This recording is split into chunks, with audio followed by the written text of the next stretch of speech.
জোরে বলুন সুবহানাল্লাহ। আল্লাহর কোরআন তো এটাই প্রমাণ দিচ্ছে, কি দিচ্ছে না দিচ্ছে না? হ্যাঁ, আল্লাহ আমাদের শাহরগের থেকেও কাছে, আর রাসূল আমাদের জানের থেকেও কাছে। জোরে বলুন সুবহানাল্লাহ। রাসূলকে আমাদের জানের থেকেও কাছে বানিয়ে রেখেছেন কে? আল্লাহ রেখেছে। আমাদের ইনকার করলে আল্লাহকে অপমান অসম্মান করা হবে, তার কথাকে অমান্য করা হবে, ঠিক না? লাব্বাইক ইয়া রাসূলুল্লাহ, হুজুর আমরা গোলাম হাজির আছি। জোরে বলুন সুবহানাল্লাহ। হা হা, যতদিন বাঁচবেন এই প্রেমটা নিয়ে বাঁচবেন, যতদিন থাকবেন দিলে এই প্রেমটা নিয়ে থাকবেন। আল্লাহকে সাক্ষী রেখে বলছি, যার কুদরতি হাতে আব্বাস সিদ্দিকীর জান আছে, এই মুহূর্তে আমাকে আমার মালিক তুলে নিতে পারে। যার কুদরতি হাতে আমার জান, যার কবজার মধ্যে, তিনাকে সাক্ষী রেখে বলছি, প্রত্যেকটা নবীর প্রেমিক জান্নাতি জান্নাতি জান্নাতি। জোরে বলুন সুবহানাল্লাহ। কিন্তু কেউ বলতে পারবে না নবীর প্রেম ছাড়া বাকি যত ভালো কাজই করুক জান্নাতি বলতে পারবে না। বলবে নেক আমল করেছে। কি বলবে? নেক আমল করেছে, ভালো কাজ করেছে। আহা, লোকটা ভালো কাজ করে, লোকটা নেকি করে, নেক আমল করে, জান্নাতি বলতে পারবে না। কারণ জান্নাত যেতে গেলে যে ভিসাটা লাগে, ওই ভিসাটা হলো মুহাম্মাদুর রাসূল। জোরে বলুন সুবহানাল্লাহ। প্রত্যেকটা মানুষকে আল্লাহ দুনিয়ায় যখন পাঠিয়েছে, পাসপোর্ট দিয়ে পাঠিয়েছে। কোন দেশে যেতে গেলে কি লাগে ভাই? পাসপোর্ট নয়, পাসপোর্টে ভিসা লাগে। পাসপোর্ট থাকলে যেতে দেবে নাকি? বর্ডারে খুলে দেখে, হ্যাঁ বাবু তোমার ভিসা কই? সরকারি স্ট্যাম্প কই? যাও, আমার তো পাসপোর্ট আছে না।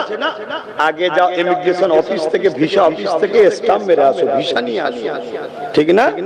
তাহলে আমরা যখন জন্ম হয়েছি, আমি মুসলিম হয়ে জন্ম হয়েছি, তার মানে পাসপোর্ট। লা ইলাহা ইল্লাল্লাহ, আমার মালিক আল্লাহ, এটা আমি আল্লাহর উপর নির্ভর করেই জন্ম হয়েছি। আমার মালিক আল্লাহ, এই ভিসাটা আমাকে আল্লাহ পাসপোর্টটা দিয়েই পাঠিয়েছে।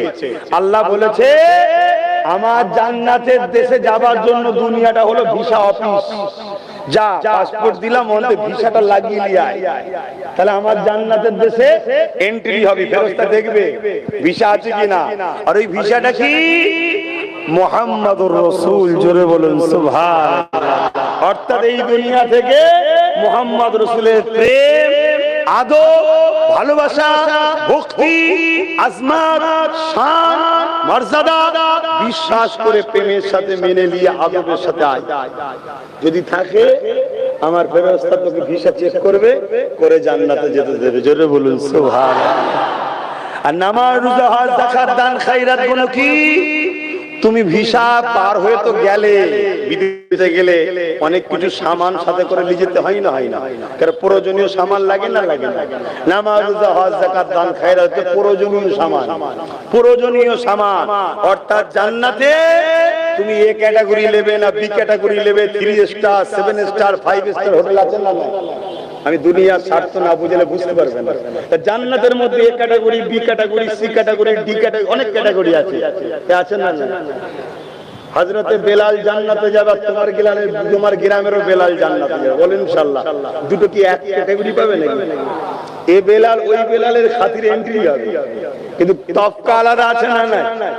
খাজা গরিবে নওয়াজও জান্নাতে যাবে, ইনশাআল্লাহ আমি যাব। বলুন ইনশাআল্লাহ।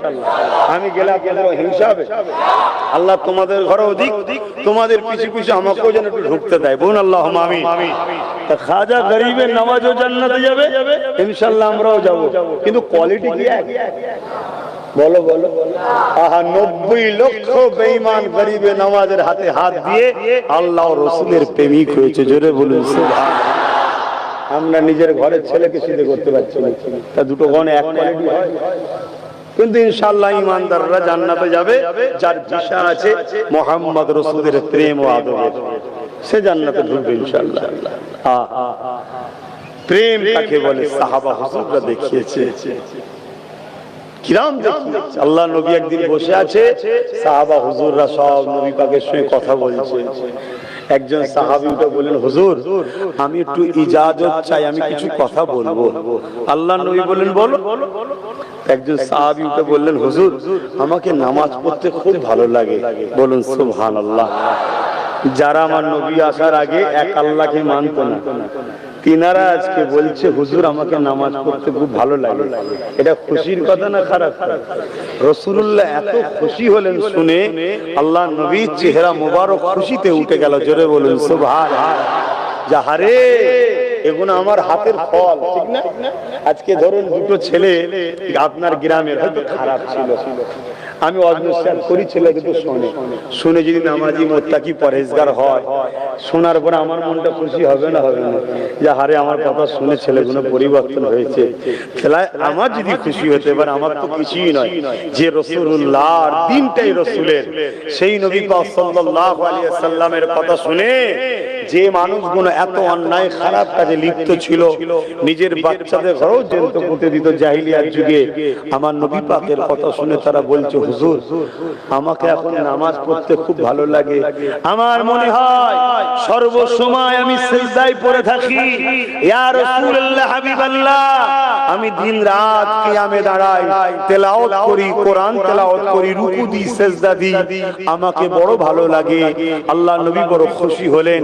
আরেক সাহাবীকে বলতে লেগেছে, ইয়া রাসূলুল্লাহ আমাকেও যদি ইজাজত দেন আমিও কিছু বলবো। আল্লাহ নবী বললেন বলো।